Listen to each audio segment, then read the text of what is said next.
How do we get here? You remove subsidy from fuel. The Nigerians are struggling. You now want to introduce a tax on it. I'm not. That is double. You are double bleeding the Nigerian economy. Poor countries can never repay their loans. Senator, are you saying that you're opposed to debt relief for impoverished countries? No, we should forgive the debts, but that's not going to help those countries very much. Okay. What will? Tax cuts. Some African tax rates are the highest in the world. In Tanzania, the 30% rate kicks in at $475 of income. Plus, they have a 20% value-added tax. It gets added to everything you buy. Those high tax rates make it impossible to build capital in those countries. So nothing gets built, not factories, not roads, not anything. Poor African countries have the lowest wage workers in the world. And yet a company like Nike, for instance, can't put a factory in one of those countries because of the oppressive tax rates. Taxes have killed any possibility of economic development. They killed any hope of these countries ever helping themselves. And that leaves them completely at the mercy of charity and loans. And here's the worst part. You know why those countries have such high tax rates? Because of us. To show us that they can raise enough money to pay back their loans. But taxes can't raise any money if they kill the economies. So it turns out that the tragic, unintended consequence of our good intentions toward Africa, our kindness, is that we have encouraged those countries to lock themselves into a gruesome economic depression. If we don't urge those countries to cut their tax rates, they will never grow their economies. People will live lifetimes of unemployment. Disease will be rampant, poverty will be permanent, and children will be hungry. And our charity will never be enough. Never.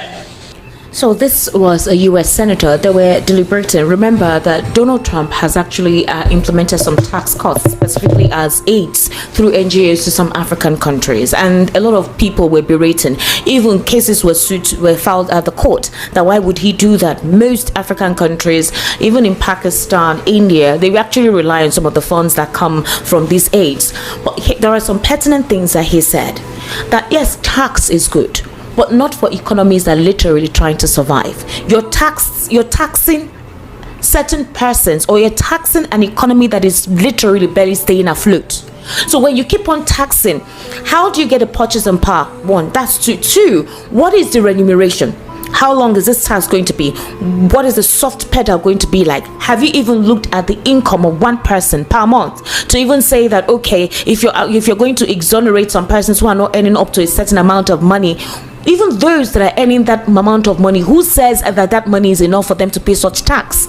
You have rents, there is education, there is social welfare, there is clothing, there is feeding. All this will be impacted once this tax begins. Esther, do not go too far. In 2014, 2015, Nigeria was the best growing economy in Africa, with a GDP of 574 billion USD. Please fast check me. As of today, we have less than 250 billion. What has happened to the other 300 billion? This is where they said our economy is struggling. Practical terms.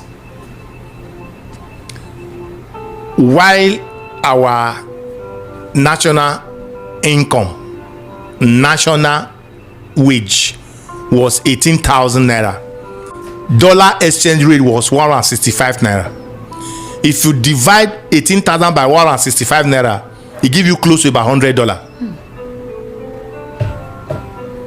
If you divide 18,000 naira by 165 naira per dollar, it give you close to about $100. Today, our minimum wage is $70. If you divide it by $1,500, it give you close to about $41. This is where they said over 63% of Nigerians are living below poverty line. What is poverty line? World standard. If you live below $2 for a day, you are poor.